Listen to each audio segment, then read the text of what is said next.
May contain lies.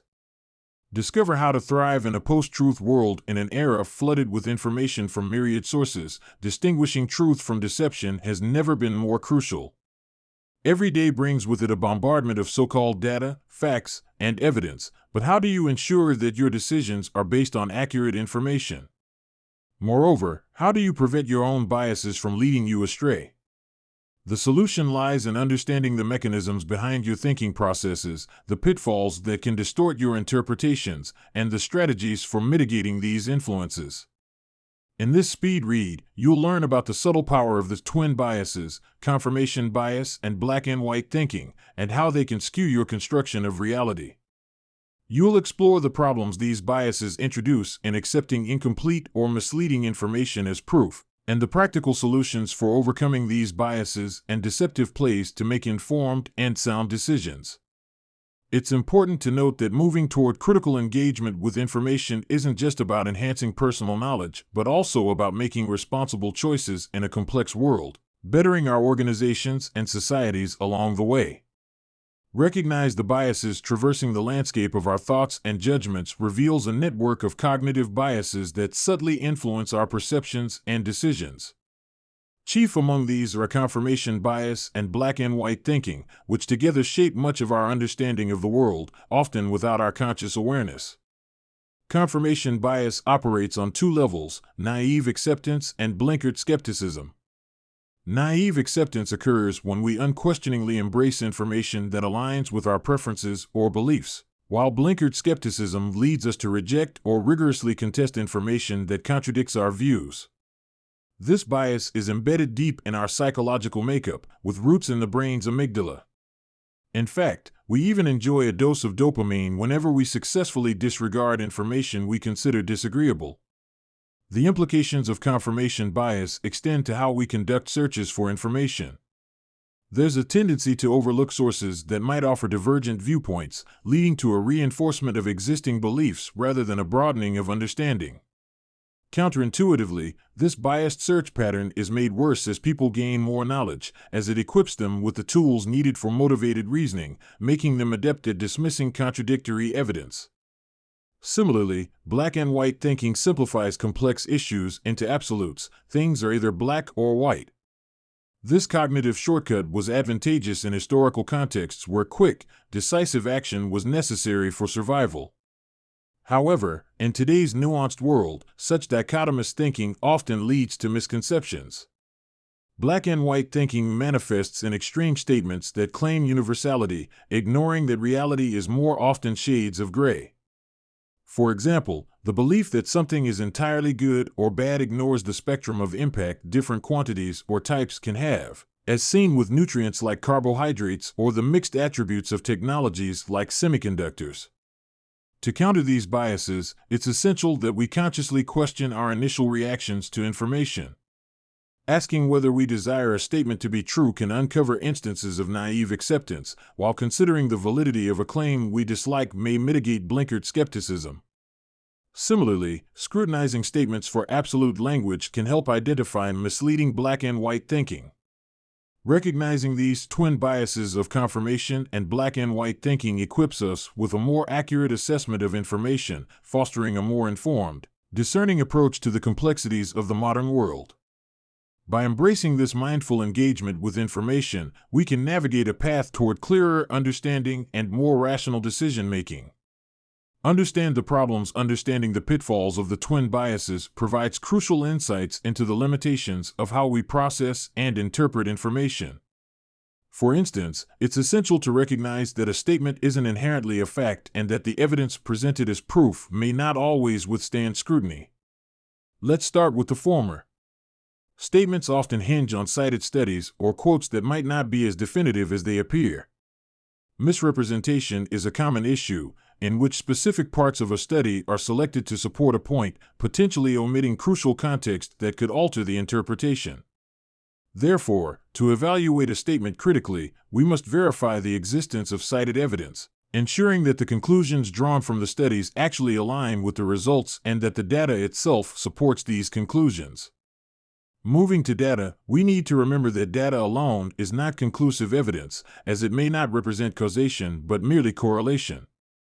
For instance, statements like people who do X are more successful can be problematic if those individuals differ in significant ways other than just doing X. This nuance highlights the importance of considering whether other factors could influence the observed outcomes and whether the input itself could be affected by the same factors that drive the output. Finally, the concept of evidence being equal to proof also needs examination. Even if evidence suggests a causal relationship within a specific context, it does not guarantee universal applicability. The external validity of evidence is often limited by the specificity of the conditions under which it was gathered. For instance, findings effective in one industry or country may not apply to another due to different underlying conditions. This consideration underscores the necessity of questioning the applicability of results beyond the studied scenarios, which, fortunately, can frequently be discerned with a little common sense. All this is to say that we must consume statements, data, and evidence with caution in today's world, evaluating the reliability of statements, the integrity of data, and the generalizability of evidence. By adopting a skeptical and thorough approach to interpreting information, we can better shield ourselves from the distortions caused by the twin biases and take steps toward making truly evidence-based decisions.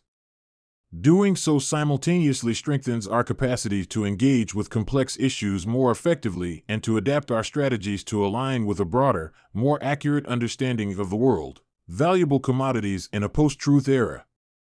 Learn the solutions. Overcoming the twin biases of confirmation and black and white thinking requires a proactive approach to gathering information and a commitment to rigor when processing it. Such an endeavor may sound taxing, and in some ways, it is.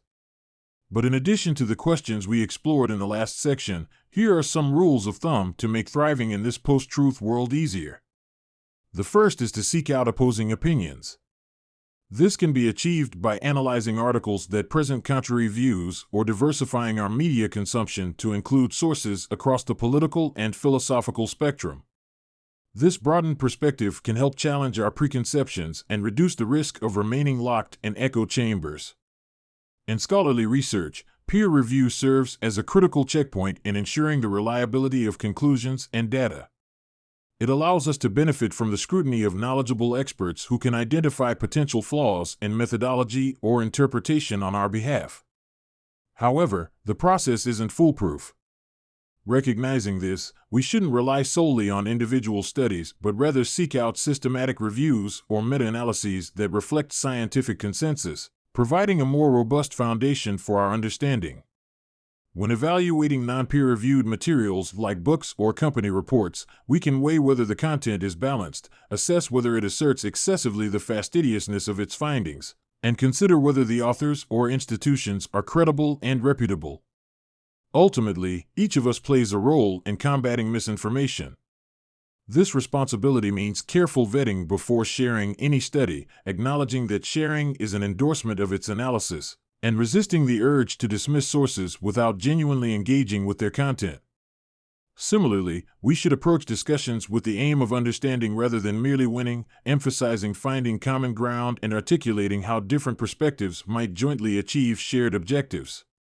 While it's unrealistic to expect flawless, bias-free thinking at all times, striving for improvement rather than perfection is a practical and worthwhile goal.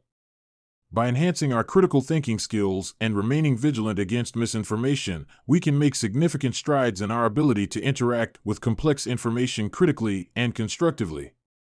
Crucially, this effort doesn't just benefit us as individuals, it enriches our organizations, society, and world. Final summary. In this summary may contain lies by Alex Edmans, you've learned that our psychological biases and societal structures favor sensationalism over truth, allowing falsehoods to run rampant. By recognizing these biases and actively seeking out reliable information, you can become a more discerning consumer of content, a skill now critical in today's post-truth world. The impact of pervasive misinformation extends beyond mere confusion. It erodes public trust and influences critical decision-making in personal and professional realms. However, there's hope. By fostering critical thinking and promoting basic scientific literacy, anyone can arm themselves against deception. Ultimately, the journey to discernment isn't just about protecting oneself from lies, it's about contributing to a more informed, rational, and trusting society. Embracing these principles can lead to a brighter future where truth prevails, fostering a culture of integrity and understanding. Okay, that's it for this summary. We hope you enjoyed it.